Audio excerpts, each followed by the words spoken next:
Coming up on Mountain News this morning, Kentucky will soon be charging more for vehicle inspections statewide. And one nonprofit wants to make bike riding more accessible for Kentuckians everywhere. Dedicated to Eastern and Southern Kentucky, this is WYMT Mountain News this morning.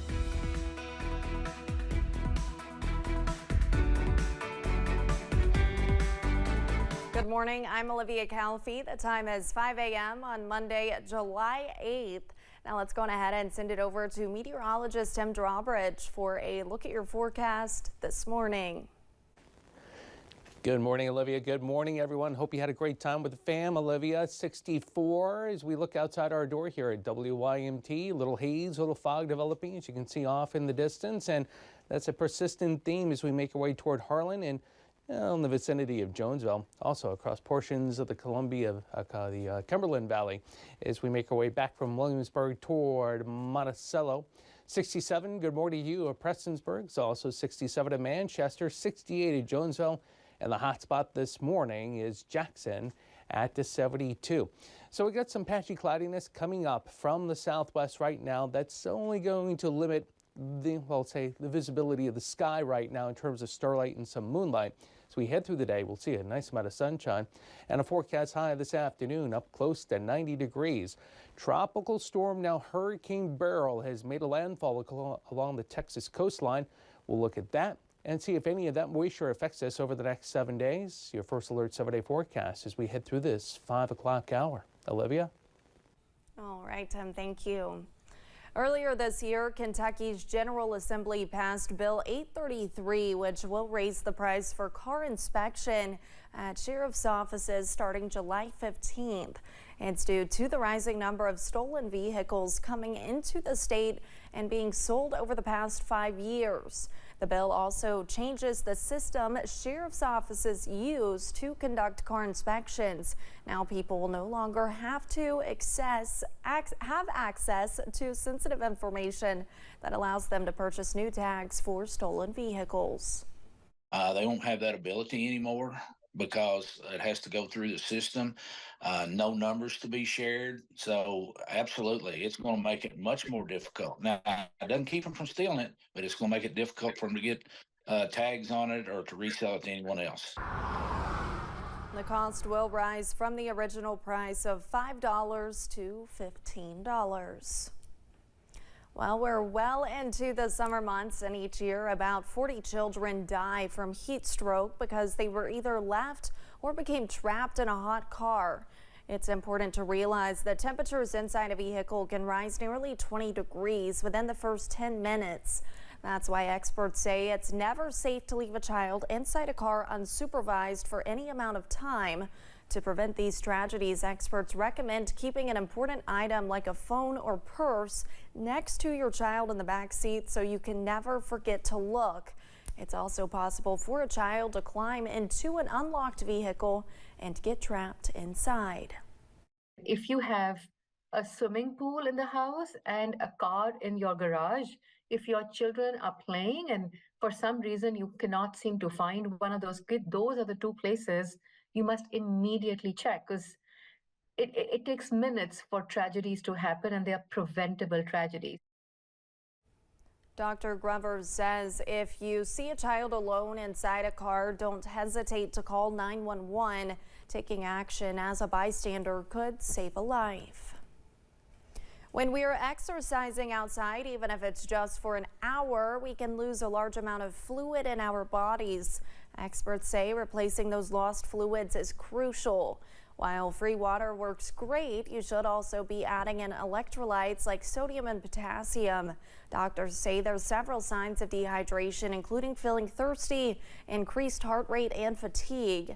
Dehydration can also lead to heat exhaustion and the risk for heat stroke.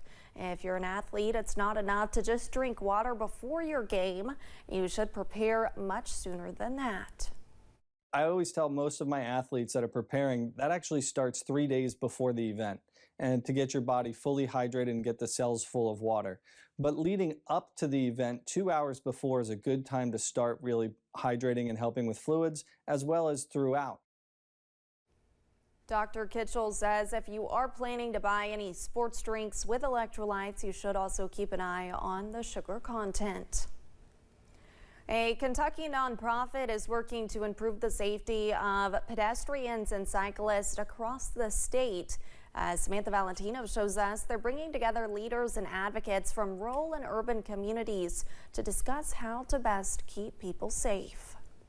Bike Walk Kentucky is a nonprofit organization advocating for safe bicycling and walking across the Commonwealth. From my perspective, I'm seeing a need to educate a lot of people of how to make their communities bike and pedestrian friendly. That's why Bike Walk Kentucky is hosting its first summit in 5 years. Bike Walk Kentucky Summit is a conference that will have over 300 people from across the state of Kentucky, with the goal of connecting leaders and advocates to help make our rural and urban communities safer, healthier, and more active. Keith Levin and Dr. Sharon Brown are both Bike Walk Kentucky board members. The summit will be at Transylvania University on August 15th and 16th. The number of fatalities and serious injuries are on an increase, not only in Kentucky, but across the country. And so we're hoping to have a lot of representatives from Kentucky Transportation Cabinet to help them design roads,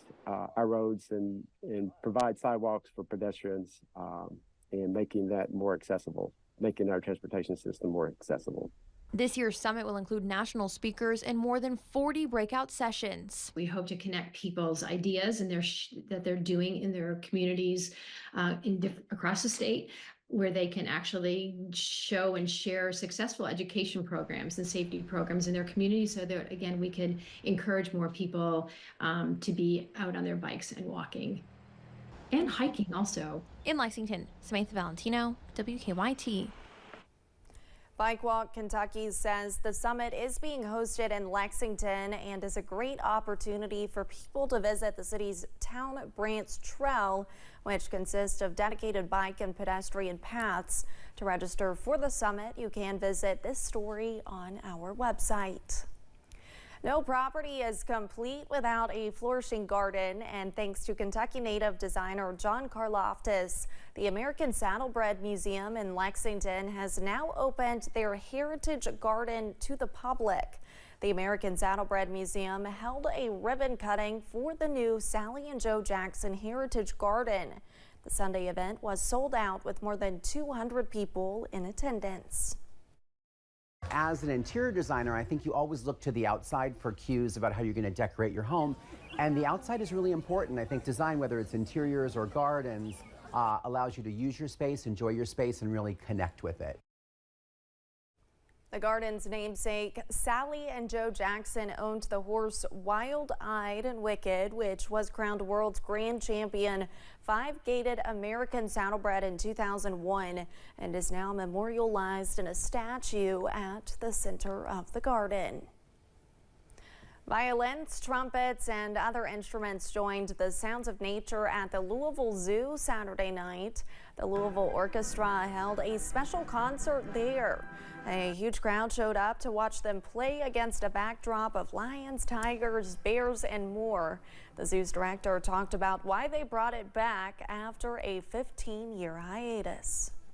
To it, I think being out here in the open air and hearing the sounds of the animals, getting a chance to walk the zoo, have an opportunity to enjoy this amazing Grammy-winning orchestra in this setting is just a wonderful event for our citizens.